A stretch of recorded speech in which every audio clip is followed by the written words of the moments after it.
पिता की चाह। समीर के 3 पुत्र और 1 पुत्री थी। सबसे छोटी सत्यवती जब 3 साल की आयु की थी तब उसकी मां किसी विषज्वर से परलोक सिधारी। उस समय व्यापार से संबंधित कार्यों पर विदेश गया हुआ था समीर। कुछ समय बाद लौटे समीर को यह जब मालूम हुआ तो संतान को पास बिठाकर जोर जोर से रोने लगा। यद्यपि घर में नौकर चाकर थे, फिर भी बच्चों की देखभाल का भार स्वयं संभालने लगा। व्यापार की ओर ध्यान ही नहीं देने लगा। इस कारण समीर की संपत्ति के घट जाने की स्थिति उत्पन्न हो गई। हीरों के व्यापार में सदा चौकन्ना रहना चाहिए। उसे लगा कि शायद इस व्यापार में पिछड़ जाऊंगा। समीर ने यह जाना और पुनः व्यापार में लग जाना चाहा। इसके लिए आवश्यक तैयारियां भी कर लीं। उस समय गोदावरी पुष्कर उत्सव हो रहे थे। अपनी बेटी को लेकर पुष्कर में नहाने निकला। वह काम पूरा करके लौटा समीर घर में कदम रखते ही अपनी बेटी सत्यवती का नाम ले लेकर रोने लगा।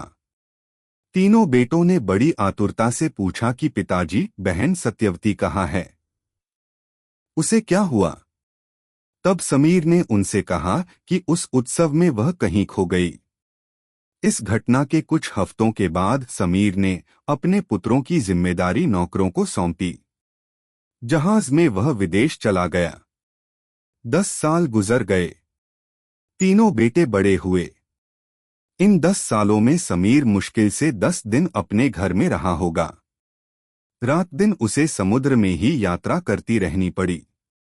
एक बार अपने बेटों को देखने के लिए घर आए समीर ने अपने तीनों बेटों को पास बुलाया और कहा, बेटो, हीरों के व्यापार में मैं व्यस्त है। अधिकाधिक समय समुद्री यात्रा करता रहेगा और किसी दिन समुद्र में ही मेरी मृत्यु हो जाएगी। अगर ऐसा हुआ तो तुम तीनों एक काम करो। ऊपर के उत्तरी कक्ष में काठ की बनी एक पुरानी संदूक है। उसे खोलकर देखना, परंतु याद रखना कि मेरी मृत्यु के बाद ही उसे कमरे के दरवाजों को खोलना होगा। और एक बात ध्यान से सुनना, साथ साथ जन्मे अपनों के लिए किसी भी प्रकार के त्याग के लिए सन्नद्ध होना उत्तम धर्म माना जाता है, कहकर उसने उत्तरी कक्ष की चाबी उन्हें दी। कुछ समय बाद समीर व्यापार के कामों पर विदेश चला गया। जिस जहाज में वह यात्रा कर रहा था वह तूफान में डूब गया। सबके सब यात्री समुद्र में डूबकर मर गए। सिर्फ 2 नाविक बच गए, जिन्होंने जहाज की लकड़ियों के सहारे अपने को बचा लिया और समुद्र के किनारे आ पहुंचे। उनके द्वारा समीर के बेटों को मालूम हुआ कि उनके पिता मर चुके। पिता की मौत की खबर सुनकर तीनों बेटों को बड़ा दुख हुआ। बड़े ने बाकी दोनों से कहा, पहले से ही पिताजी को शंका थी कि ऐसा होने की संभावना है, इसीलिए उन्होंने उत्तरी कक्ष की चाबी हमें दी। हम जाकर देखें कि उस संदूक में है क्या? उनकी आखिरी चाह को पूरा करें।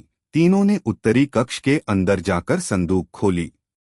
वह बिल्कुल खाली थी। उन्होंने सोचा था कि उसमें सोना व धन होगा, किंतु कागज के एक छोटे टुकड़े के सिवा उसमें कुछ नहीं था। उसमें जो लिखा था पढ़कर वे निस्तेज हो गए। उनकी आशा निराशा में बदल गई। उस कागज के टुकड़े में समीर ने लिखा था, सिरिपुर में मेरा बाल्यमित्र भूपति रहता है। उसकी बेटी का विवाह तुम तीनों अपनी कमाई से करना। यही मेरी आखिरी चाह है। उस रात को तीनों भाई सो नहीं सके। मैं व्यस्त है। अधिकाधिक समय समुद्री यात्रा करता रहेगा और किसी दिन समुद्र में ही मेरी मृत्यु हो जाएगी। अगर ऐसा हुआ तो तुम तीनों एक काम करो। ऊपर के उत्तरी कक्ष में काठ की बनी एक पुरानी संदूक है। उसे खोलकर देखना, परंतु याद रखना कि मेरी मृत्यु के बाद ही उसे कमरे के दरवाजों को खोलना होगा। और एक बात ध्यान से सुनना, साथ साथ जन्मे अपनों के लिए किसी भी प्रकार के त्याग के लिए सन्नद्ध होना उत्तम धर्म माना जाता है, कहकर उसने उत्तरी कक्ष की चाबी उन्हें दी। कुछ समय बाद समीर व्यापार के कामों पर विदेश चला गया। जिस जहाज में वह यात्रा कर रहा था वह तूफान में डूब गया। सबके सब यात्री समुद्र में डूबकर मर गए। बड़ा बेटा मन ही मन क्रोधित होते हुए कहने लगा, ये भी कोई पिता हुए, एक पाई दिए बिना ही मर गए। भला क्यों किसी और की बेटी का ब्याह कराऊं और अपने छोटे भाइयों को जीविका का मार्ग दिखाऊं? क्या मैं इतना बुद्धिहीन और निकम्मा हूं? ऐसा सोचकर वह कहीं चला गया। सवेरे दोनों भाई समझ गए कि बड़ा भाई घर छोड़कर चला गया। तब छोटे ने दूसरे से कहा, हम ही सही पिताजी की इच्छा पूरी करेंगे। यह घर बेच डालें और उस धन से भूपति की बेटी की शादी कराएं। फिर कहीं नौकरी करेंगे और अपनी जीविका चलाएंगे। दूसरे ने उसकी बात मान ली, अपनी स्वीकृति दी। उन्होंने घर बेच दिया और उस धन को लेकर सिरिपुर जाने निकल पड़े। शाम तक वे एक छोटे गांव में पहुंचे। ग्रामाधिकारी के घर के आगे पंचायत हो रही थी। उन्होंने देखा कि दो युवक और एक बूढ़ी मुखिया का फैसला सुनने खड़े हैं। भाइयों ने भीड़ में से एक आदमी से पूछा कि मामला क्या है। उसने कहा, इस बूढ़ी के ये दो बेटे हैं। इनके अलावा शादी के लायक एक बेटी भी है। जब पिता जिंदा था तब सब मिलजुल कर रहते थे। उसके मर जाने के बाद बेटों ने जायदाद बांट ली और अलग अलग रहने लगे। माँ और बहन की उन्होंने कोई परवाह ही नहीं की। माँ बेटों से कहती है कि पिता को तुम वादा दे चुके कि बहन की शादी कराएंगे और अब ऐसा करने से इनकार कर रहे हो। बेटों का कहना है कि जो है पूरा खर्च करके बहन की शादी कराएंगे तो हमें बचेगा ही क्या? अपने परिवार हम कैसे चलाएंगे? अपने बच्चों की देखभाल कौन करेगा? पंचायत के प्रमुख सोच रहे हैं कि इस समस्या का परिष्कार कैसे किया जाए। दोनों भाई वहां से निकले और भोजनालय में भोजन करके रात को वहीं सो गए। दूसरा सोच में पड़ गया। आखिर इस निर्णय पर पहुंचा, जब बूढ़ी के दोनों बेटे अपनी बहन की शादी कराने के लिए राजी नहीं हैं, तो भूपति की बेटी की शादी मैं क्यों कराऊं, जिसकी सूरत तक मैंने नहीं देखी। भला इस बेगाने की शादी में अपना पैसा क्यों बहाऊं? इस धन से मैं कोई व्यापार करूंगा, कमाऊंगा और आराम से अपनी जिंदगी गुजारूंगा। धन की थैली चुपके से ली और तभी रफू चक्कर हो गया। सवेरे जब छोटा उठा तो देखा कि न ही भाई है और न ही रुपयों की थैली। वह समझ गया कि क्या हुआ। वह अब कर भी क्या सकता था। भगवान के भरोसे पर सब छोड़ दिया और सिरिपुर निकला। 2 दिन पैदल चलने के बाद वह सिरिपुर पहुंचा। भूपति के घर का पता लगाया। वह 4 मंजिलों वाला भवन था। आश्चर्य में डूबे उसकी समझ में नहीं आया कि इतने बड़े धनवान की बेटी की शब्दी में क्या कराऊं। दरवाजे के पास जाकर उसने बुलाया, भूपति जी। उसकी समझ में नहीं आया कि पिताजी ने ऐसी इच्छा क्यों जाहिर की। लगभग 50 सालों के एक स्वस्थ व हट्टे-कट्टे व्यक्ति ने दरवाजा खोला और कहा, मैं ही भूपति है। तुम्हें क्या चाहिए? मैं समीर का तीसरा बेटा हूँ। मेरे पिताजी की आखिरी इच्छा थी कि अपने पैसों से हम भाई आपकी बेटी की शादी कराएं।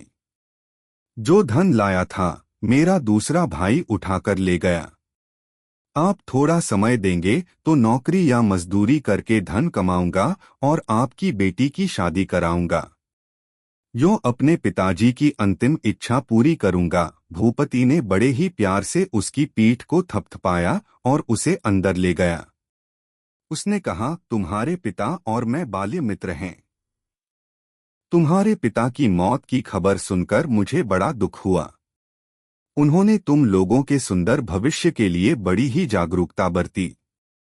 चूंकि वह स्वयं अधिकतर विदेशों में रहा करता था, इसलिए सोचा कि लड़की का ठीक तरह से शायद लालन पालन न हो, इसीलिए तुम्हारी बहन सत्यवती को मेरे संरक्षण में छोड़ा। वह अब मेरे ही पास रह रही है। किंतु उसने तुम लोगों से कहा था कि सत्यवती पुष्करों के उत्सव में खो गई। उन्होंने व्यापार में जो लाखों रुपए कमाए, वह धन भी मेरे ही पास सुरक्षित रेखा। उसने मुझसे दृढ़पूर्वक कहा, मेरे मरने के बाद मेरे तीनों बेटों में से जो तुम्हारे घर पहुंचेगा वही मेरी परीक्षा में उत्तीर्ण समझा जाएगा। उसी को मेरी पूरी जायदाद दो और सत्यवती की असली बात भी उससे ही कहो। तुम अपने पिता की परीक्षा में उत्तीर्ण हुए और अपने पिता की ही तरह योग्य साबित हुए। अच्छा, पहले अपनी बहन से मिलना, जो बड़ी ही बेचैनी से तुम्हारा इंतजार कर रही है, कहकर उसने सत्यवती को बुलाया। भूपति की कही बातें सुनकर छोटा भाई आश्चर्य में पड़ गया। तब उसने देखा कि आभूषणों से सजी बाल लक्ष्मी देवी की तरह उसकी बहन सत्यवती आ रही है। उसे देखकर उसकी आंखों से आनंद भरे आंसू बह पड़े।